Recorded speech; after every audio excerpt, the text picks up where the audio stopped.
Здравствуйте. Хочу сегодня рассказать о такой проблеме, как шум или гул с микрофона в то время, как вы пытаетесь что-то по нему сказать, или, например, только купили наушники, или еще какая-то проблема. Вот, сам сегодня купил наушники Sven, вот такие, как тут на рисунку. Подключаю их, вроде бы все должно хорошо работать, хорошая звуковая плата, всего хватает, хороший блок питания, но это не к сути. Они просто гудут. Вот гудут, ни потрескивания, ничего, просто гудут.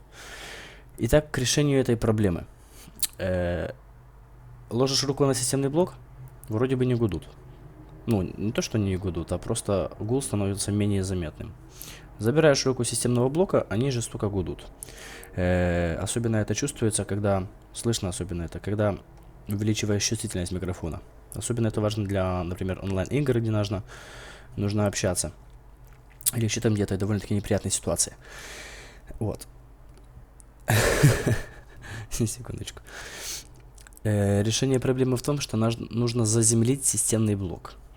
Я вот у себя просто взял небольшой проводок, подключил, привязал к батарее и привязал к болтику на системному блоку. И вот, как слышите, сейчас я записываю на микрофон вот на этих же наушниках. Как меня будет слышно, потом посмотрим.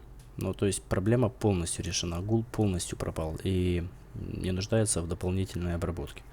Наушники Swen AP525MV. Почитал отзывы, много людей очень говорят о том, что плохой микрофон, плохие наушники. Ну ладно, я тоже вам решать. Итак, просто заземлите системный блок. К чему-то, к батарее где-то, не знаю, какой-то железяки, может, какая, которая будет потом прикреплена, точнее, заходить в землю. Просто заземлите. Проблема будет решена. Спасибо.